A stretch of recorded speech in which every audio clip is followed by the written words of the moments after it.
Welcome back to the Creative Process Podcast with myself, Jared Klein. Today on episode, I think it's 39. It is 39. We have Jordan Lange on. We will get into Jordan shortly here, but first I just want to, like I do every week, I want to give a little thanks to the people coming out today. I really appreciate you coming out today and listening to what Jordan and myself have to talk about. So, anyways, Jordan, how are you doing today? Thank you for taking the time out of your day today. I'm great, man. Thanks for having me. Appreciate it. No problem. I'm very excited for today. We kind of talked, actually like 30 seconds ago. And I couldn't say enough how excited I am about everything today that we're going to talk about. So, if you don't mind, introduce yourself to the people that don't know you, who you are, and then we'll kind of get into everything. Sure. I'm Jordan Lange. I'm the creative director at Georgia basketball right now. This is just finished up my second year there. Before that, I was the creative director for Oregon State football for almost 3 years. And prior to that, I worked for the University of Wyoming as their kind of director over all their sports. So awesome. Yeah, short and sweet, right to the point. Short and sweet, right to the point. Kind of tell people who you are. That's it. Love that. I like the variation. I like the variation in like. Some people go all the way to back when they were born and where they were born, what time of the day they were born, and then some people it's just like, "Hi, this is my name and this is what I do," and that's it. Right. Yeah. No doubt. So I could keep going. I mean, I got plays. I'm a dad. I got 3 kids, 11, 9, and 14 months. So, yeah, proud of that too. Hell yeah, that's awesome. Good for you. Yeah. Big family. That's awesome. Yeah. So I guess, let's kind of jump into what we have kind of slated today. Obviously sure. You work for Georgia basketball, and that's kind of going to be, the topic of discussion today, the creative suite and the creative that you're developing over there at Georgia basketball. We messaged back and forth, on Twitter before, the episode and everything. And you mentioned a couple things about the development of the creative. For a little reference for the audience, Jordan, you can kind of correct me, but I'm going to reference your Behance project. That's Georgia 2023. I'm going to have that up just so I can kind of have that there. It's going to be fresh in my mind. Obviously, you work with it all day, so you probably don't need it. But I'm sick of it. For audience, if you want to follow along, if we end up, referencing specific graphics or whatever the conversation comes to, all of Jordan's stuff will be down in the description below. So I just want to get that out. I'll probably say this now, but then I'll also say this at the end of the podcast just to, make sure people know how to connect with you and how to see what you do. So yeah, we're kind of, let's jump into it. Development of Georgia's creative. What was kind of your ideation? Where did you want to start? What did you consider? Those type of things. Yeah, so it was really a 2-year process to get to where we are today. And the first season was a lot of like trial and error, because coming into University of Georgia, like I didn't realize how spoiled I was working at universities that had really cool either colors or mascots or geographic locations. Like working in Oregon State, like they're the Beavers, which is a unique mascot. Mm-hmm. They are in the Pacific Northwest, so you have all this really cool landscape to pull from. You have these trees and the fog and the rain, and it's tough. And like when I got there, it was easy to look at Oregon and say, okay, when I think of Oregon, like they couldn't be more opposite, like school-wise. And so, and just their DNA is just completely different. They're 40 minutes away from each other, but they're just such different schools. And so if we wanted to be the opposite of that, mm-hmm. I see them as like flashy chrome lasers, like that's what high tech. And so the opposite of that is like, instead of chrome, it's wood. Instead mm-hmm. of lasers, it's an axe or chainsaws. Mm-hmm. And like being that rugged. So that's where I got the look for Oregon State and pulled all of those elements together. And then for Wyoming, I mean, it's brown and gold. Like nobody else has that in NCAA. Unique. Like it's super unique.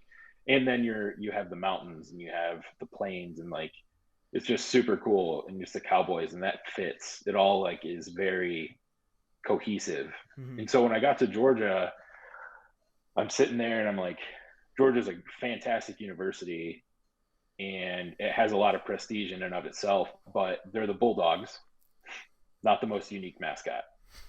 They're red, white, and black, not the most unique color scheme, right? In an industry where you want to have your work stand out, and then Athens is an awesome city, but there's nothing that you would really look at from 1,000-foot view and go, oh, that's Athens, right? There's no like huge forests or mountains and so that was like a real struggle that I didn't anticipate coming in. I just thought like, oh, it's a bigger university. It's going to be, I didn't really worry about it. I'm like, yeah, I'll just do the same stuff I did, but it wasn't hitting true. It wasn't like ringing true at the university. So the first thing I did, I was like, I got to find something unique. And so I stole the pattern from our roof.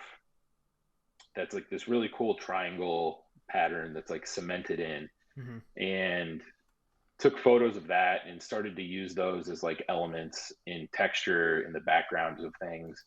And that like got a really big response to even the people that like I worked with in other departments. They were like, hey, that's really cool. Like, I like that idea.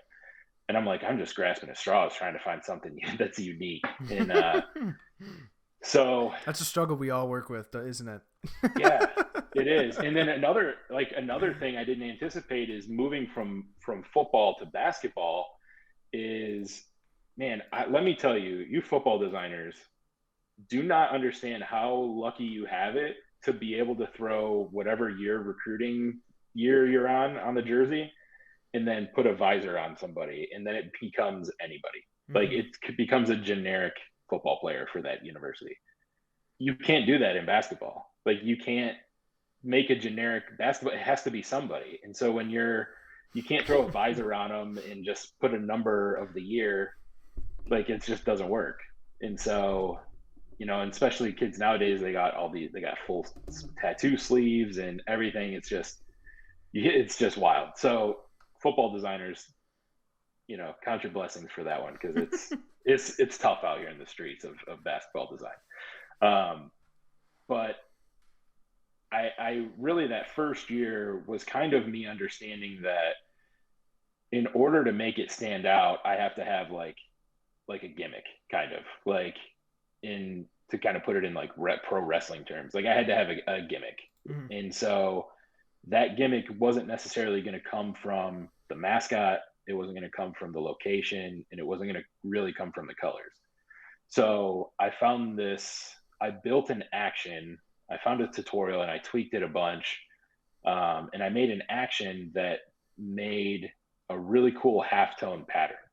And so for that first year, I used that on everything. But I made the halftone. This is going to get real nerdy and like Photoshoppy. No, hell yeah. Keep going. All right, cool. It better be nerdy. So the action runs and it puts like the halftone pattern, like a grunge layer, like 2 grunge layers on overlay, and it just runs all this stuff, and then it does a gradient map that's like a red to black gradient map, and so you're left with your whole image is black with red dots. And so what I did is put all those in a folder within the action, and then I double click on the folder to like pull up your blend if mode, right. And then I turned off for that layer all the white. Like I took the white slider and put it all the way over. So that halftone pattern was only showing up in the shadows, which was a really cool look because it wasn't overpowering like your faces and stuff. It was just like subtle, and then you can change the size of the dots and everything to make it. And so I remember the day that I discovered that look, and I was like, it was such a breath of fresh air because it was like 2 months before the season that I was tinkering with like, what is our look going to be? And I remember I found it and I just kind of like sat back in my chair. I was like, oh my gosh, like we found it. Like we have something to get us through this year. And it worked really well. But then around this time last year, I was like, okay, that kind of felt like I can't do it again. Like I can't keep doing that for another year, both for for brand evolution, but also because I just can't, I can't do that again. Like it would get old to my eyes, like seeing it every day. Mm-hmm. And uh, so I had to like really push myself to figure out what was going to be the next look for Georgia basketball. And it was around this time that I was almost like tired with my style, if that makes sense. And that had never happened to me before.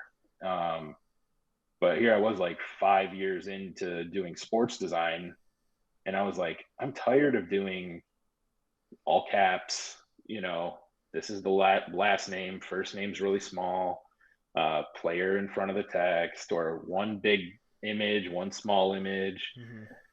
Like it was just getting boring to me. Mm-hmm. And it might not have for everybody else, but again, for me seeing it every day, I was just really kind of ready for a change. And so I started, like, I would always go and look at what other people were doing in the sports world. Like every day, that was my first thing. Jump on Skull Sparks, like see what people are doing, see if anything's new, like try to get inspired by somebody else, and then end up being jealous that I didn't think of that, and then go back to the drawing board, and then mad that I couldn't steal it. And so I started, I got on Pinterest and was just like looking at like editorial design. And then I saw a few things, and I started looking into fashion design, and like, then that took me to like urban wear, like streetwear, urban fashion. And I was like, yeah, this is what I see all the players wearing. Mm-hmm. Like when they're not in their uniform, they're wearing this stuff. Like they're wearing high fashion at times. Like they're wearing Supreme, they're wearing, they'll have a Gucci bag or something. Like this is what they're into. And if this is what they're into, then this is probably what the recruits are into. And what if we blend basketball and like that street mentality and that culture off the court of basketball, which is different than football. Like football is just that it has a culture, but it's just different. And so like, what if we took that basketball culture and this culture of style, and like you see players, NBA players coming in wearing the craziest stuff like to games because they're interested in that fashion, and like these kids want to be interested in that. And so let's bring it to them. And so I really got caught up in that mentality of like, all right, let's not look at sports for inspiration. Let's look at fashion, and I started looking up like skateboard magazines, like something like counterculture, like something alternative that was bold, and like, man, and then I was like so excited about it. And so I started looking up different art styles like brutalism and postmodernism, and I'm like, yes, this works. Like, and the coolest thing to me is that it didn't look like anything else at the time that I was following. So I was like, I think this is cool, and I'm just gonna go with it. And luckily, like, they let me cook at UGA, and they don't really like tell me what to do. And so I'm like, I'm just doing it. And so this past year was really fun because I saw like every assignment or every graphic is like an opportunity to try something new, instead of like, I didn't make any templates. Like, I mean, I did for like like halftime and final graphics, but even of those, I had like 8 different versions of each. And so like I would switch it up all the time, and I just kept like exploring it the whole year. And so like however many games we played, like 30 games, like those are 30 different unique game day graphics. Those are 30 different tomorrow graphics. Like sometimes I do a tomorrow or this week or a next up, or and so, man, it was just super fun to like keep pushing it and trying to break it. And I never found that limit. And part of it is because sometimes I got too afraid to do it. And then other times I was just like, I'm just going to push it. And it still worked. Like nobody was like, what is this? This is stupid. Like nobody said that. So I was like, all right, cool. Yeah, for sure. I think like this is like, you may think you're rambling, but I I did think that. designers like I want to hear this because it's like you're kind of running through your whole process and you're like, should I trust myself? Should I not? Should I like you're reaching at I like the expression reaching at straws. You're trying to find something new, and then all of a sudden you're like, fuck it, I'm gonna go with this. I'm gonna trust myself. I think that's kind of what designers have to accept sometimes because in this world of sports design, right, you see so much shit that looks the same, right? Same kind of typefaces, same kind of, same kind of edits, same kind of photo treatment, and going a different direction, within an industry that's, I guess, consistent would be the same. Would be a good word for this, kind of industry, like this design industry, like very bold, very come at you type of scenario, and clicheically sporty. That's kind of the consistent look that goes on here, obviously. But like when you start venturing out of that, there's going to be the second guessing. There's going to be the, should I do this or should I not do this, And I mean, for your situation, you said you're kind of, by yourself, you're working by yourself in a scenario where you can completely develop a whole new unique look and, figure out if you want to trust yourself to do it. So this is awesome. I love this. I love this so much. Sorry, if you're in the middle of a thought, I apologize for interrupting you, but I felt like I wanted to say that because I am loving what I'm hearing right now. This is fantastic.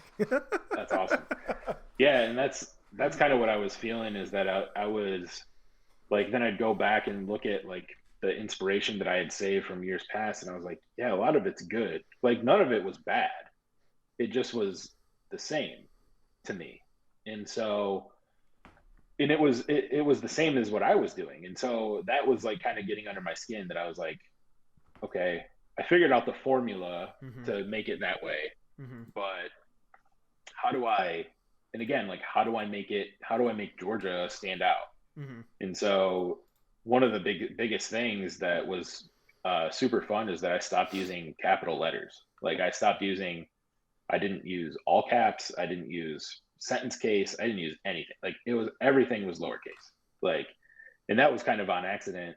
We were like at Georgia, we kind of are all in contact with all the other designers from other sports, and we all kind of talk and we share ideas. We share templates sometimes, like, For sure. and so it's a really good environment there. But they were like, hey, we're using this new font. It's called GT America. It has like a million different typefaces. And I was like, for that whole first year, I was like, whatever, I'm using the old one. And so like, I don't really like this one. I'm not using it. And then I was finally like, well, maybe I'll give it a shot. And I found like the extended bold, and I typed in Georgia, and I didn't have my, like, usually I would always just keep my caps lock on. And the most beautiful lowercase g, and I was like, ooh, there it is. oh, that's cool. I was like, dang, that's cool. And then I was like, I had to go into the whole world of like dealing with descenders, and that was like, because they're always going to create, like, you get a name that's like, George, Franklin or something, and it's like it's got the F comes up and the G comes down, and they're fighting each other, and you have to like figure out how to. And so that was kind of a nightmare, but it was worth it because like it just stood out that it was lowercase. And I'm not saying I'm the first to do it. There's plenty of other people that were doing it, before me, but to really stick to it was like big for me, that like, all right, this is going to be a separator. I made another action. I got really big into actions this year. It was an action-packed year. Aha! Hey, here all night. Sorry, I mentioned earlier I'm a dad, so yeah, I get away with it. Exactly. I was gonna say free reign. Yeah, no.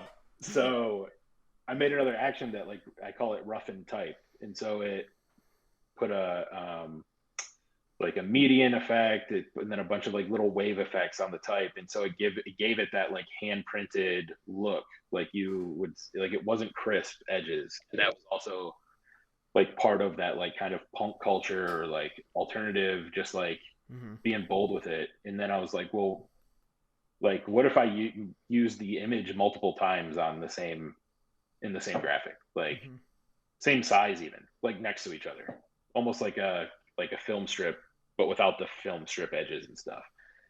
Then I was like, that's pretty cool. This is like, it looks wrong, but it's on purpose. And so then it was like that game of like when I was in school, I went to the University of Michigan, and like they were always like, they always told me you have to know the rules before you can break them.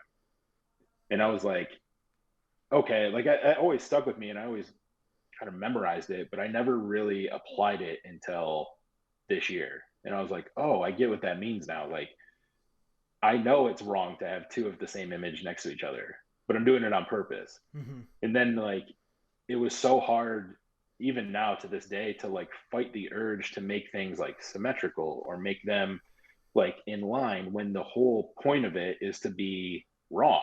Like, Exactly. and so I think yeah, that you want also. to Oops, go sorry. ahead. Sorry. I think that also just naturally develops interest.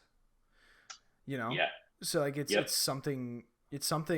I mean, as you're saying, it's something different, right? You're wanting to go outside the box. You're wanting to like um kind of experiment with different types of design. And you mentioned postmodernism and brutalism. Those are I don't really know how to like the verbiage to categorize them, but those are like Mm-hmm. design movements, I guess, in a way. Would that be Yep. correct? That's probably the correct Yeah. terminology.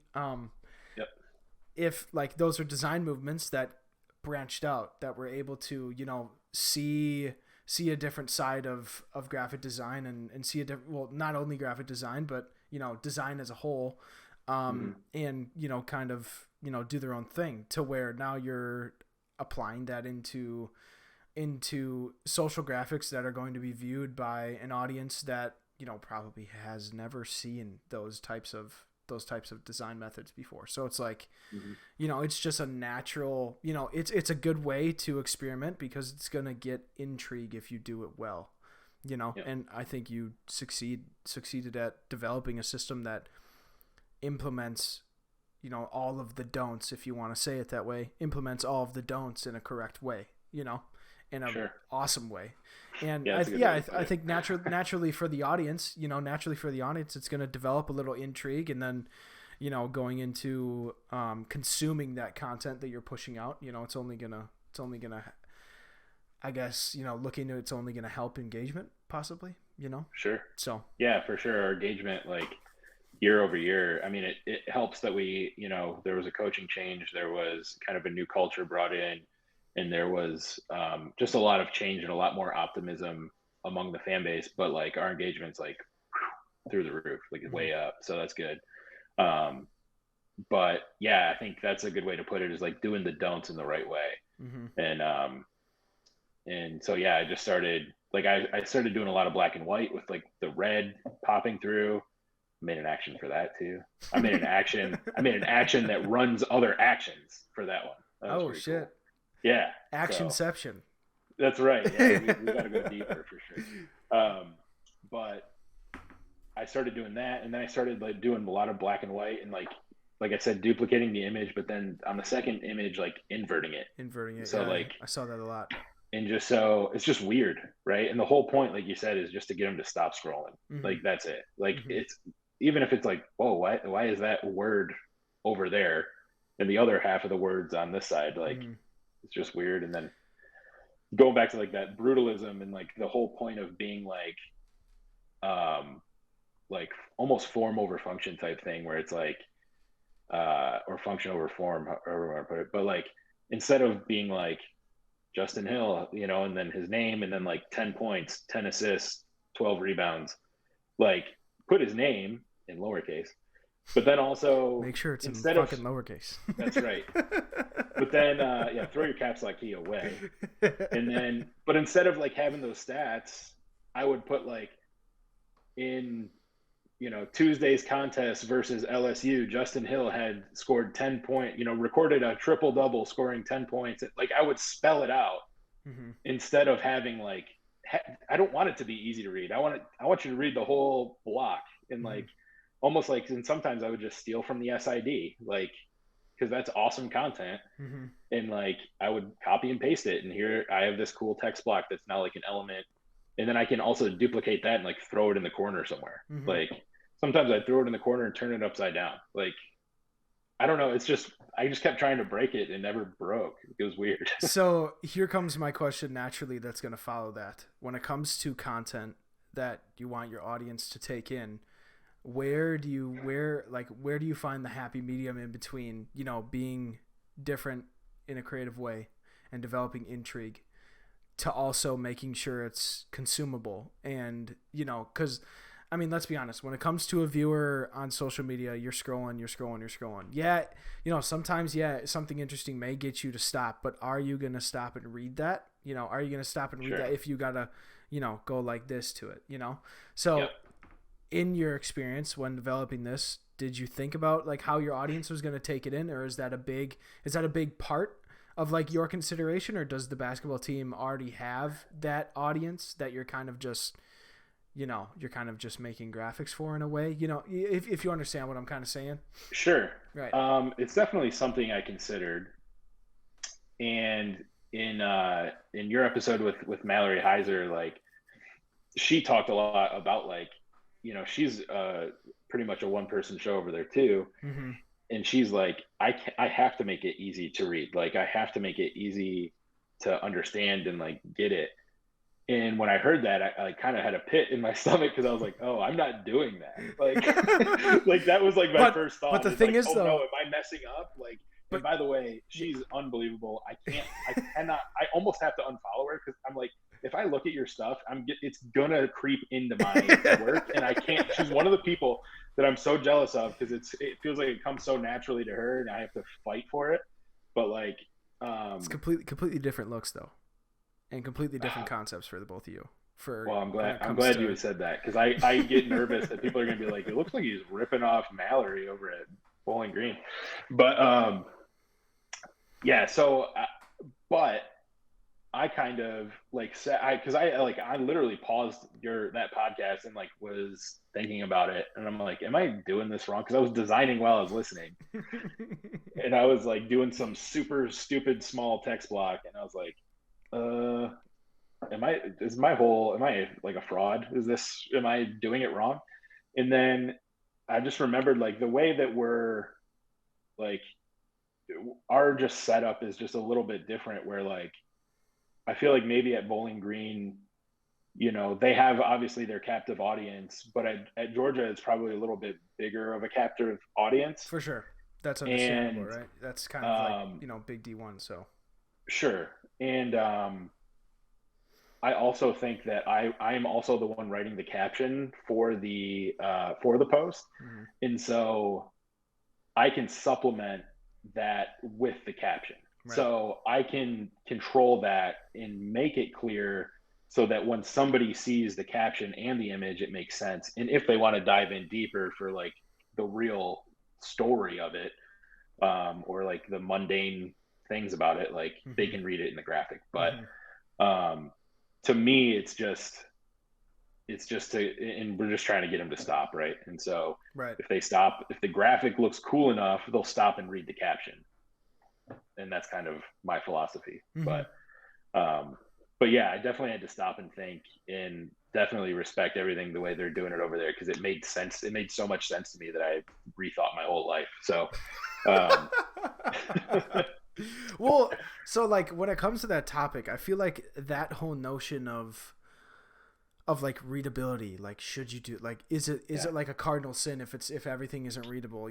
It's completely dependent on you put it really really well, I think. Like the difference in university, like anyone saying that knows college sports or knows universities at all in the United States knows that Georgia is a bigger and more popular university than Bowling Green State, and if you think that's false,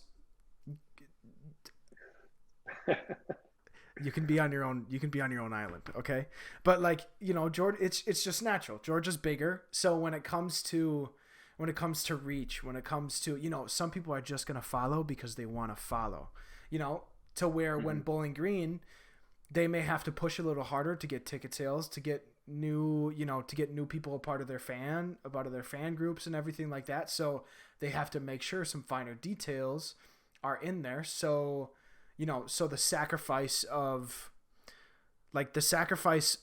a possible fan isn't as great for Georgia as it is for Bowling Green, you know?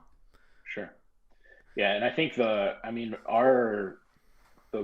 inspiration that we're coming from, like the angle that we're coming from too, is like we want it to be kind of difficult to read, like because it's part of like just counterculture design. And like Mm-hmm. think about like graffiti. Like graffiti is not easy to read. Like no, you see a train pass.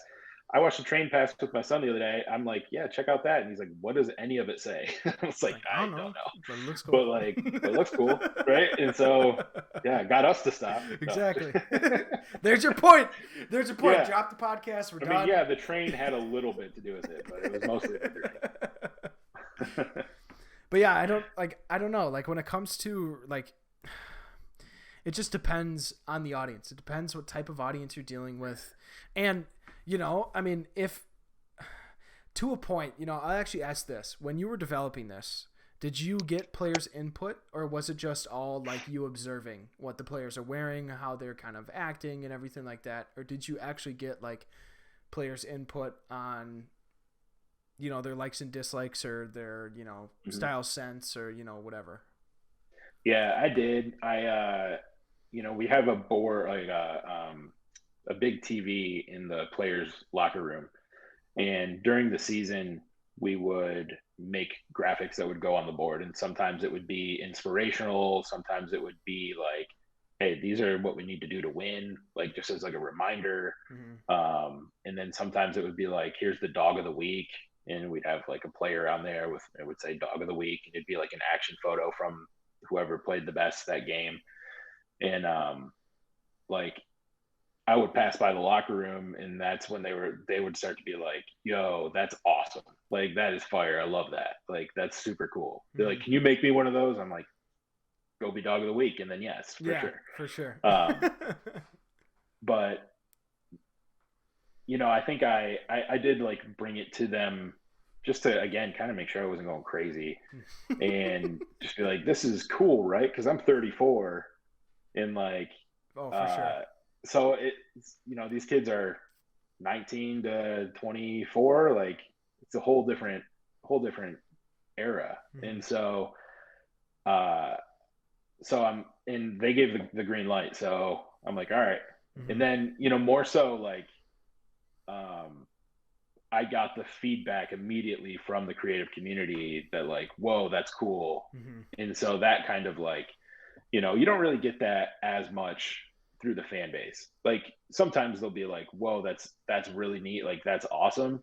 But I feel like that's more, you would get that reaction more doing what I was doing at Oregon State, which is like compositing, right? Where you're, you know, taking a football player and you're putting them in a lumber yard, and the trees are falling down, and you add the fog, you add the rain, you add more trees, you put a chainsaw in his hand, you make his eyes glow, you do, like that's what gets from the fans, that's like, whoa, that's cool. Mm-hmm. But again, that's hard to do in basketball, and it's hard to do in at Georgia. Like it's difficult. So I had to work around that. But um I think I still think it's cool, and I still think like fans, I still get those responses, but I definitely got it more this year than last year. Mm-hmm. So so I'm on the right path in that regard.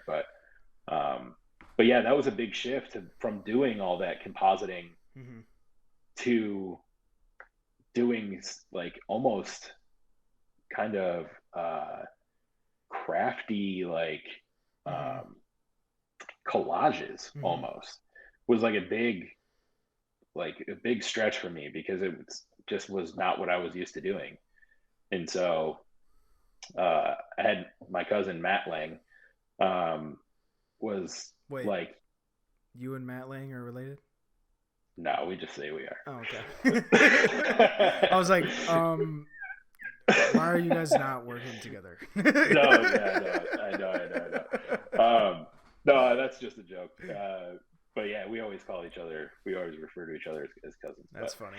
Um, but I didn't even realize that until he was like, man, you used to do so much compositing at Oregon State, and I was like, oh yeah, I did. Like, yeah, this is way different. And so I was like, that's why it's been so hard. Like it's hard. I can't composite. So, but but yeah, it's been fun like seeing the players like react to the style and Hmm. stuff. And then I did one where I like went to ask his permission to do something because I like it was like the top, I don't know, top 3/4 of the photo was him like shooting a free throw, and then the photo was again at the bottom like smaller, but I replaced his pupil with a G, and I was like, Ooh. hey, can I do this? Like, I don't want you to be like, whoa, why are you doing that to my eye? Like, Hmm. and he was like, dude, that is so tough. Like, please do that. I was like, all right, cool. It was kind of like a throwaway like photo, Hmm. but like it wasn't the main photo by any means, but it was just kind of like a little Easter egg. Hmm. So For sure. I like the like what's the I don't want to call it a privilege, but like within collegiate athletics, like working with I feel like a lot of creative teams or creative whatever staff may not take advantage of working with the players. I think, you know, like I mean mm-hmm. you're designing around the players, whether it's directly for the players or for the program, it's still, involving those guys. So I feel like getting input is only justified, Yeah, from the dudes that are going to be like that you're almost dependent on to, maybe not dependent, but they're going to want to reshare, and if they don't like it, they're not going to reshare it unless it's about them, right? So it's like, you know. dude, I got it the opposite way from actually the same player Okay. last year because he qualified. He already had like 2 degrees and he was going for like a third degree or something. And he was like first team academic, whatever. So I posted it, like I made a graphic for it and I posted it out. And like I said, I wrote the caption. His name's Braylon. And I said, look, check out the big brain on Braylon, right? Because it's like, first of all, big brain on Braylon, like that's fun to say. Yep. But also it's kind of a callback to Pulp Fiction, where he's like, check out the big brain on Brad. Like he's like Samuel L. Jackson. And so I like, but then that's me being 34 and him being 24 and like not. But I went to him, I was like, hey man, did you see your post? And he goes, man, that caption sucked. He's like, You really gave it to him. You didn't even sugarcoat it. no, he did. He goes, man, I wanted to share that too, but that caption sucked. I was like, oh, come on, man. Mm-hmm. But luckily, like the guys are all like very respectful, like about that, and we can like we make fun of each other, like we, you know, get after each other, and so it was really funny though. But yeah, so That it is goes funny. both ways. I That get is the funny. good and the bad with that for sure. That is funny. Yeah, I don't know. Like, I've just experienced like working with athletes in my job that I have now. Like last year was first full season. Like I was doing photography and stuff, and obviously I'm down there with the players, shooting photos, and as the season went on, we got a little bit more comfortable with each other, and shooting photos became a little bit easier because their personalities started coming out. And granted, photography is a little bit different than developing graphics, because Mm-hmm. photography is direct, is a direct show of whoever you're shooting, right? There's no, maybe very subtle, but like there's Mm-hmm. barely any manipulation to the photo. Like you're taking a photo and it's a capture in time, right? So having conversations back and forth with the players, figuring out, you know, I even had some conversations with players, like if they're having a bad game, do not point the camera at me. Like it was almost to that Mm-hmm. point. Like obviously they didn't say that to me. They were, nicer in the delivery, whether they wanted to be or not. But like talking with the players only benefited me in the creative direction that we wanted to go in, and being able to catch the players at their best moments when we wanted to get our best photos, to kind of showcase Mm-hmm. them for our fans and for our audience. So like, I don't know, that it was only beneficial to talk with the players and making sure everyone was comfortable. And that's awesome that like the relationship that the creative staff and, Mm-hmm. well, I guess you for the Yeah. basketball team have with the players, and developing things that they're going to see naturally. And now, especially in the age of the social media and resharing shit, and them Mm-hmm. wanting to build their own brand because of the recent occurrence of NIL and how popular that's getting. They want to make a living, but they also want to be represented really well. So having that kind of two-way street, I feel like is just natural. You know, it's beneficial for both parties to be able to develop, you know, the best end product possible, you know, in a way. So yeah, that is, you know, I do photos too. I do like probably most of the photography between, I do all the away games, and then I have a couple interns that help me during game day for home games. But yeah, it's nice to be able to, like, I always tell them, like, hey, if you ever don't want me in your face or like even a photo at all, just wave me off, and I won't, for the rest of the day, I won't take a photo of you. Like, and so, and that, like, that inclusion, that relationship really goes back to like the staff too, right? And like treating me as like a coach per se, or like, you know, a staff member that's like respected, and like then it helps bridge that gap with the players to be like, you know, and then just keeping that relationship open so that they can come to me. And, you know, everybody wants to be nice to the guy that has all their photos, right? Because they want them, they either want them to share, or they want, you know, me to take care of them. They're like, yeah, hey, I saw you got rid of that little zit I had. Thanks, man. I appreciate that. You know, and you're like, I'm looking out for you, man. So. Yeah. I don't know. It's a great thing. It's a great thing, like working with players and seeing the personality. I feel like it really drives the you know, the creative, I'm not, no pun intended, but the creative process for how things kind of flow. And I don't know, it made me enjoy making graphics that those specific players were featured in. And and I mean, I also wanted to, you know, I wanted to see them succeed and see them do well, and it made the whole experience, you know, so much better. So it was like, you know, it's like I said, it's a benefit for both sides of the equation. It's a total two-way road. And I don't know, like, granted, maybe I'm lucky, I haven't had a bad experience with any players yet, so it's like, you know, maybe I just haven't seen the other side of things, and maybe I'm just naive. But no, I haven't either, really. I've had really good luck with all the players I've been to. The one time only this season was the first time it's ever happened. I'm always very conscious of like where I'm at on the court during pregame and stuff. And I was using a new lens, and I was like super pumped about it, and they're doing all their shots and stuff. And I'm taking a photo of one of our players, and he's looking at me. He's like hands on his knees, looking at me and smiling.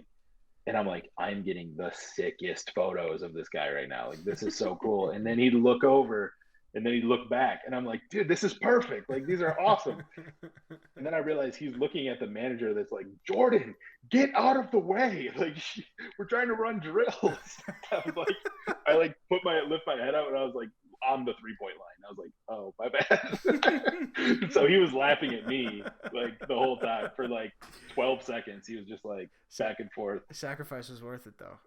It was, man. Those are good shots.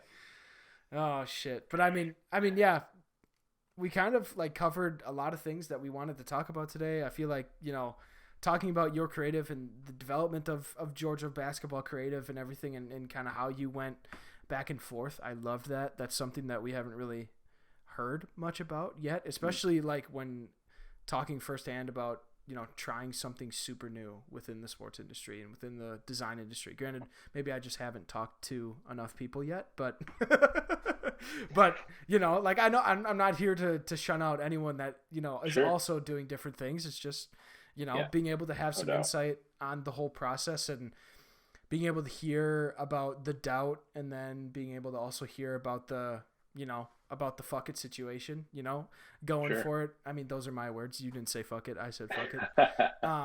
You know, going for it, and, you know, trusting in the ability. That's awesome. But yeah, I mean, thank you for coming on today. I really appreciate you taking the time. Again, I mean, I said this once before we started recording. I said this while we started recording. Again, thank you for taking the time out of your day to be able to have a conversation with someone you've never talked to before. Oh, good, man. Won't be the last, for sure. Yeah, for sure. 100%. But like I said earlier in the podcast, I'll say this again, go down below. All of Jordan's links, Twitter and portfolio for sure will be down there. So go connect with him. Go look at, you know, the project that we've been referencing in this episode, if you haven't already. But yeah, all his stuff will be down below. So make sure you do that. And thanks for coming out and listening to episode 39 of season 3 of the Creative Process Podcast with myself, Jared Klein, today. Well, thank you. Have a great great rest of your day, month, week, whenever you're listening to this, and make sure you tell someone that you love them. All right, we will take it easy. See you next week.